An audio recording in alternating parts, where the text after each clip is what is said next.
Video बनाया है, दो हिस्सों में बनाया है दोस्तों। जैसे पहला एक पार्ट बनाया, अभी दूसरा पार्ट बना रही हूँ दोस्तों। तो जैसे कि मैं कह रही थी कि मेरे पापा भी जब जॉब छूट गई थी तो वो घर पे रहा करते थे, उनका भी कोई काम नहीं होता था, तो वो ज़्यादा परेशान होने लग गए थे।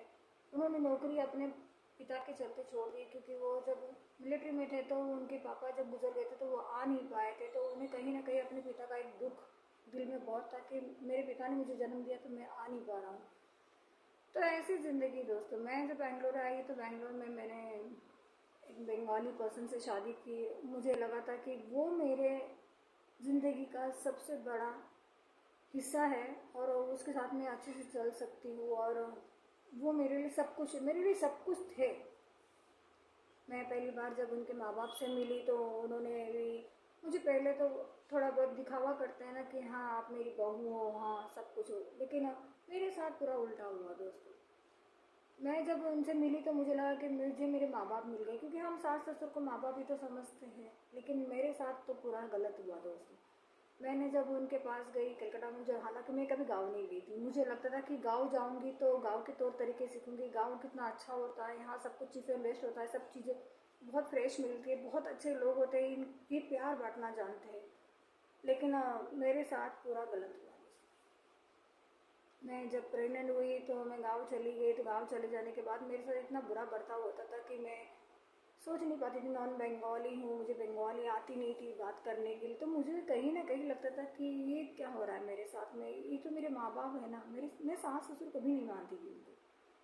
और पति तो मेरे ऐसे बदल गए थे कि जैसे ऐसे लग रहा था कि वो मेरे अपने हैं ही नहीं। वो जब कलकत्ता में मुझे लेके चले गए तो मैं, होता है ना एक रूटीन सुबह का अपने घर में कि हमें सुबह जल्दी उठना, स्नान करना है, खाना बनाना है, भगवान की पूजा करना है। मैं यहाँ भगवान की पूजा भी करती थी तो मेरे सास ससुर जो है भगवान के फूल निकाल के फेंक देते थे। मतलब मुझे ऐसा लगता मैं कहीं अछूत हूँ क्या, क्या मैं इनके लायक नहीं हूँ, मैं इंसान नहीं हूँ। मेरे साथ ऐसा भी बर्ताव हुआ है दोस्तों। तो जब कोई बोलता है ना कि उसकी लाइफ में ऐसा हो रहा है, बहुत डिफिकल्ट होती है, नर्क से बदतर लाइफ जी, तो उनको ये मेरा वीडियो देखना बहुत ज़रूरी है दोस्तों, क्योंकि रियल रियल होता है। जब मैं प्रेग्नेंट थी दोस्तों तो मैं कलकत्ता गई थी, 6 महीना में प्रेग्नेंट थी, 6 मंथ चल रहा था, लेकिन मैंने कोई भी काम के लिए कभी भी ये नहीं सोचा कि मुझे तकलीफ हो रही, क्योंकि मुझे बहुत घर के काम करना बहुत अच्छा लगता है दोस्तों। और वो हर लेडीज़ को लगता होगा, मुझे ही नहीं हर लेडीज़ को लगता होगा कि आप अपना घर को कैसे रख सकते हो। मैं जब कलकत्ता गई तो मेरे साथ बहुत बुरा बर्ताव हुआ, सास ससुर ने मेरे साथ बहुत बुरा बर्ताव किया, लेकिन हालांकि मैं उन्हें माफ़ कर देती हूँ क्योंकि वो मेरे माता पिता हैं।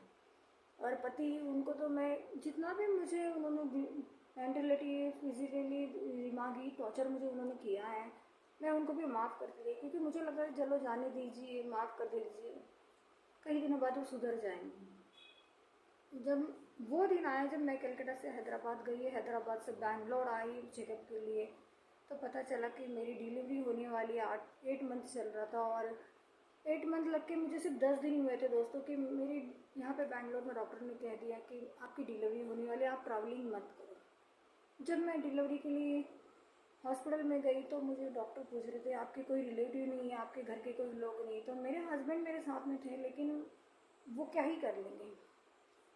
तो मैं जब ओटी में गई दोस्तों तो मुझे उस वक्त माँ बाप की बहुत ज़रूरत थी। मुझे लग रहा था कि मेरा कोई अपना पास होना चाहिए। और जब मैं ओटी में गई तो मेरे हस्बैंड भी मेरे साथ नहीं थे।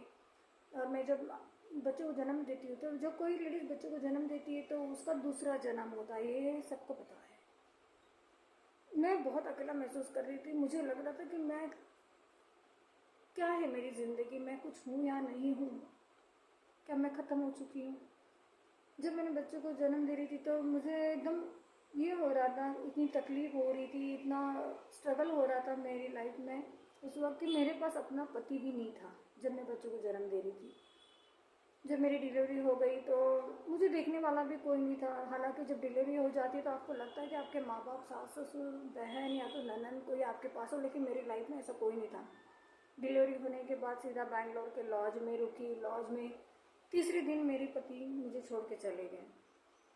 छोड़ के चले जाने के बाद मैं वो 3 दिन के बच्चे को, मैं कोई ऑलरेडी डिलीवरी हो चुकी बच्चों को जन्म देके, आप जानते हैं कि औरत कितनी कमज़ोर हो जाती है, उसमें ताकत ही नहीं होती उसके शरीर में कि वो जाके बेड से तक नीचे उतरे और कहीं घूमे फिरे, इतनी तक ताकत नहीं होती। लेकिन मैं वो 3 दिन के बच्चे को लेके पूरा मैजेस्टिक बैंगलोर में घूम रही थी, उनको ढूंढ रही थी कि कहाँ हो आप, कहाँ हो, मैं इतने छोटे बच्चे को लेके कहाँ जाऊँगी।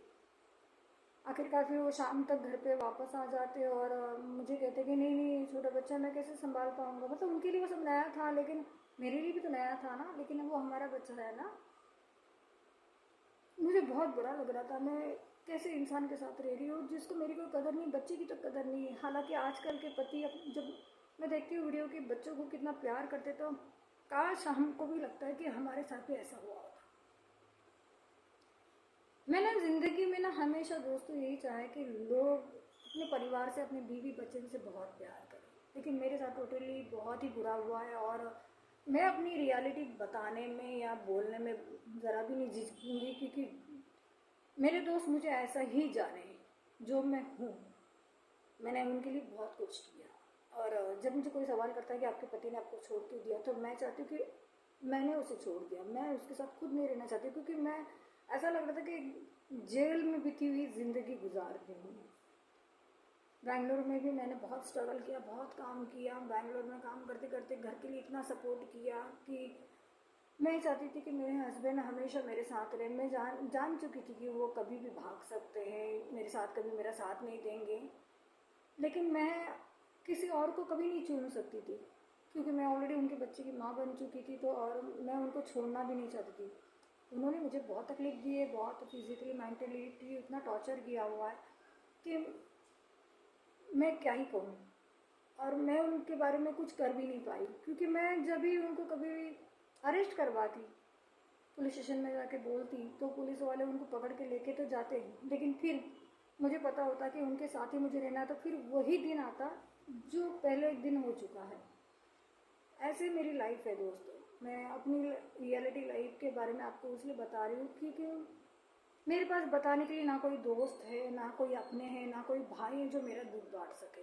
और मैं दुख बांटने की बात नहीं, मुझे कोई सिंपैथी भी नहीं किसी से चाहिए, क्योंकि मुझे लगता है मैं जब वीडियो बनाती हूँ तो आप लोग मेरी एक फैमिली हो। इस सोशल मीडिया के थ्रू से आप लोग जो मुझसे जुड़ते हो, मेरी वीडियो देखते हो, मुझे बहुत खुशी होती है कि मैं दुनिया में अकेली नहीं हूँ। जब मैं ज़्यादा बुरा तब लगा था दोस्तों, जब मैं माँ बनी थी, तो मुझे लगा था कि माँ होनी चाहिए अपने सिर पे हाथ घुमाए कि बेटा तुम्हारा दूसरा जन्म हो चुका है और हम तुम्हारे माँ बाप हैं। तो ऐसा बोलने वाला भी कोई नहीं था। आप सोच सकते हो जब डिलीवरी होने के बाद मुझे लॉज में रहना पड़ा तो मैं किस तरह से डिफ़िकल्ट ज़िंदगी लाइफ जी रही थी। हालांकि वो आदमी अभी मेरे साथ नहीं रहते हैं, 7 साल हो गए हम अलग हो गए, क्योंकि मैं खुद उनके साथ नहीं रहना चाहती थी, क्योंकि मुझे लग रहा था उनके साथ रह के मेरा कोई फ्यूचर नहीं है और ना ही मेरे बच्चे की ज़िंदगी, क्योंकि 7 साल हो गए ना ही हम एक दूसरे के कांटेक्ट में रहते हैं, क्योंकि वो कांटेक्ट में रहने के लायक है ही नहीं। मैं आप सोच रहे होंगे कि मनीषा इतना कैसे सह गई, क्योंकि मैं वो 80s की हूँ ना दोस्तों। तो 80s के लोग अंदर से बहुत ज़्यादा इमोशनल फूल होते हैं। वो सोचते हैं अपने आप को दर्द दे के कैसे भी हर चीज़ को बर्दाश्त करके बस परिवार से जुड़े रहे, पति से जुड़े रहे, बीवी से।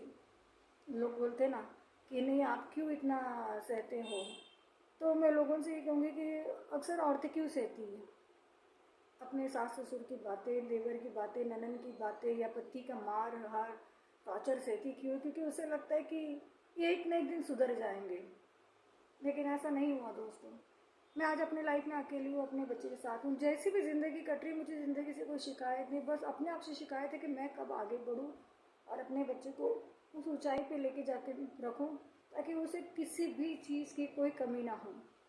मैं दोस्तों आप लोगों को ये वीडियो इसलिए सेंड कर रही हूँ कि आप मेरा वीडियो देखें सोशल मीडिया के थ्रू से, क्योंकि आप लोग उसके हकदार हो दोस्तों। क्योंकि आप लोग जब मेरे वीडियो देखते हो तो मेरी सच्चाई सब तक पहुँचती है और सब जानेंगे कि मनीषा की लाइफ कितनी स्ट्रगल वाली है। ऐसे भी और बातें मैं आप लोगों को बताती रहूँगी, जिससे आपको पता चलेगा कि लाइफ जितना हमें मरना मुश्किल है, जीना भी उतना ही मुश्किल है। ये हमारी रियलिटी लाइफ है दोस्तों।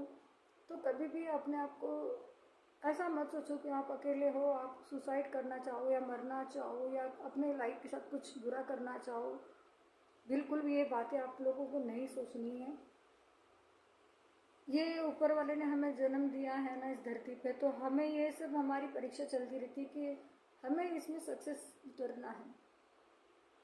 आप लोग को मैं हमेशा कहती थी कि नहीं ऐसा ऐसा करो, क्योंकि मैं आप लोगों को एक उम्मीद देती हूँ कि आप ऐसा ना करें। मोटिवेशन वीडियो इसलिए बनाती हूँ क्योंकि जो मुझ पे भी थी वो किसी आप पे ना बीते।